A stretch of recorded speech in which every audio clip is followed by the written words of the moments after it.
प्रिय मित्रों, नमस्कार। ज्योतिषी के कार्यक्रम के हमारे YouTube चैनल में आपका हार्दिक स्वागत है। मैं हूं आचार्य एच एस रावत। मैं आज आपको जानकारी दूंगा, देवगुरु बृहस्पति 1 मई को अपने दुश्मन शुक्र की राशि वृष में प्रवेश कर रहे हैं।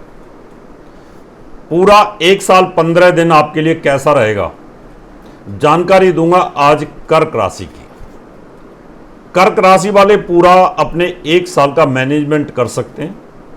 कहां आपको तकलीफ है, कौन कौन से समय आपको परेशानी रहेगी, इसका आपको ध्यान रखना पड़ेगा। शुरुआत करता हूं, लेकिन स्टार्टिंग में ही आपको उन वेद मंत्रों को सुनना चाहिए जो आपके देवगुरु बृहस्पति जो आपसे नाराज हैं, क्योंकि शत्रु राशि में, तो उससे आपको बेनिफिट मिलेगा।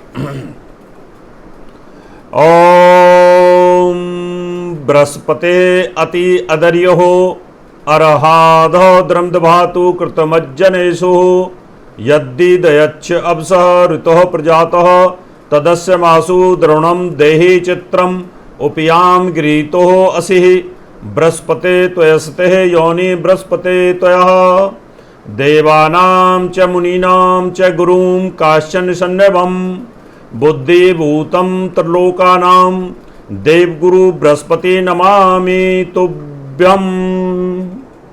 ओम ग्राम ग्रीं ग्रौं स गुरुवे नमः। ओम भूर्भुवः स ब्रह्म बृहस्पते नमः। मित्रों, देवगुरु बृहस्पति 1 मई को अपने दुश्मन की राशि वृष में प्रवेश करेंगे। वृष में अच्छा फल नहीं देते, लेकिन अगर अपने कारक स्थान पर हैं, पाप प्रभाव ज्यादा नहीं है, तो निश्चित तौर पर आपके लिए अच्छा फल कर सकते हैं। अभी कर्क राशि की आज जानकारी दूंगा। 3 राशियों की जानकारी मैं आपको दे चुका हूं। कर्क राशि में वृष राशि लाभ स्थान पर उनका भ्रमण रहेगा और लाभ स्थान पर देवगुरु अच्छा फल करते हैं, इसमें कोई दो राय नहीं है। अब मैं सिर्फ इतना और बता दूं कि कहीं लाभ स्थान पर देवगुरु बृहस्पति रहें और साथ में उनका वध ना हो जाए। एक तो दुश्मन राशि में है, और दुश्मन राशि में रहने के बाद अगर कहीं गलती से ऐसी सिचुएशन पैदा हो गई कि उनका वध हो गया तो बड़ी मुश्किल होगी। तो नियम यह है, देवगुरु बृहस्पति 2, 5, 7, 9 और 11 इन स्थानों पर अच्छा फल करते हैं। अगर यहां पर 10वें और 8वें इनमें कोई ग्रह आ जाए, अगर बृहस्पति 11वें भाव में हैं और 8वें भाव में कोई ग्रह बैठा हो तो उसका वध कर देता है। ये ध्यान रखने वाली है। 12, 4, 3, 10 और 8 दूसरे भाव में है और 12वें भाव में कोई ग्रह बैठा हो, और देवगुरु बृहस्पति अगर 5वें भाव में है और 4थे भाव में कोई ग्रह बैठा हो, बृहस्पति 7वें भाव में और 3रे भाव में कोई ग्रह बैठा हो, बृहस्पति अगर 9वें भाव में और 10वें भाव में कोई ग्रह बैठा हो, और बृहस्पति 11वें भाव में और 8वें भाव में कोई ग्रह बैठा हो, तो उसका वध कर देता। तो देवगुरु बृहस्पति शनि को कहीं ना कहीं नुकसान करेंगे जब उसके उस समय, लेकिन फिर भी वो 11वें भाव में बैठे हुए हैं।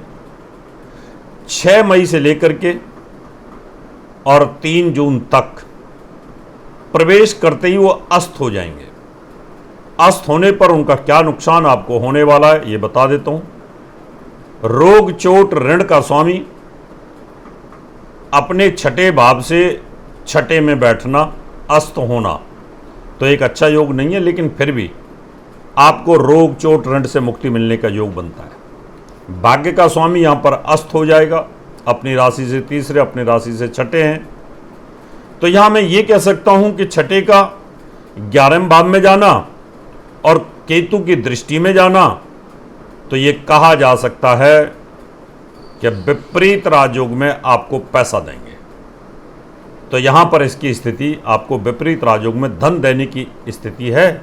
लेकिन यह भी ध्यान रखना पड़ेगा आपको कि अगर आपकी महादशा बृहस्पति की है और वो नीच का बृहस्पति है तो आपके लिए बहुत ज़्यादा लाभदायक नहीं है, इसका ध्यान रखना पड़ेगा।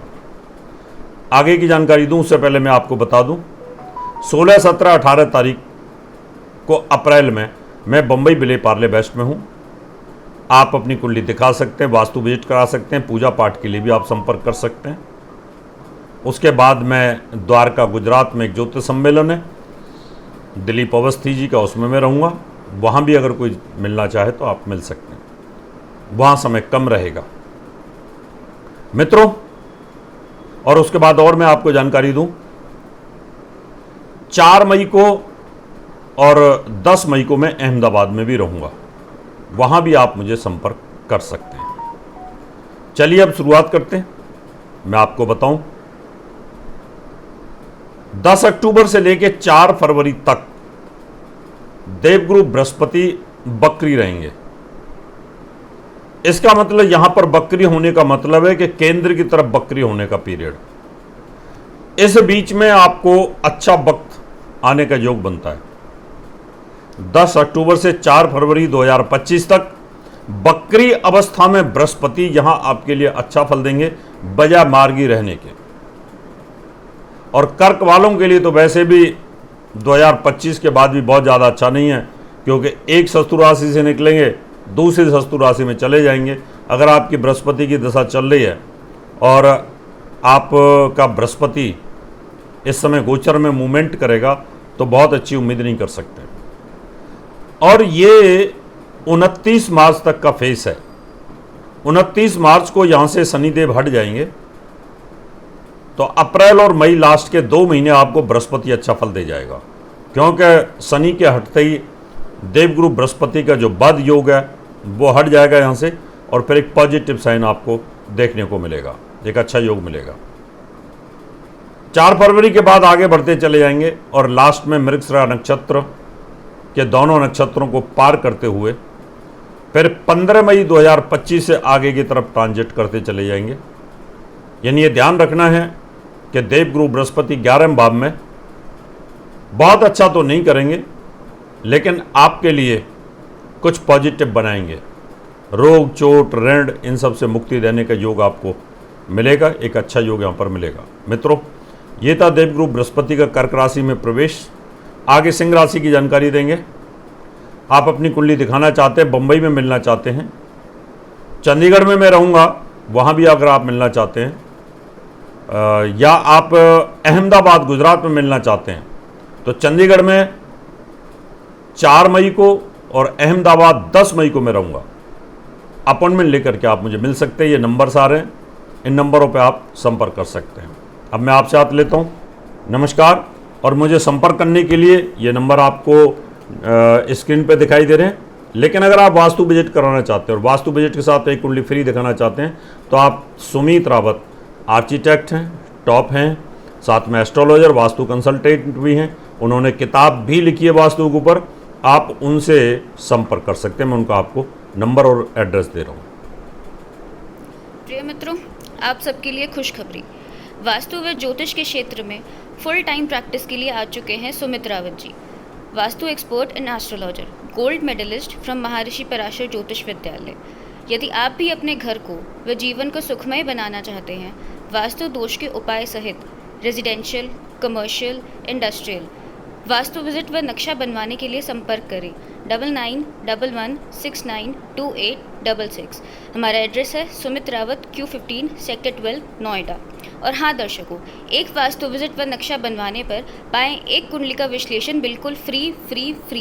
जल्दी करें, कहीं देर ना हो जाए।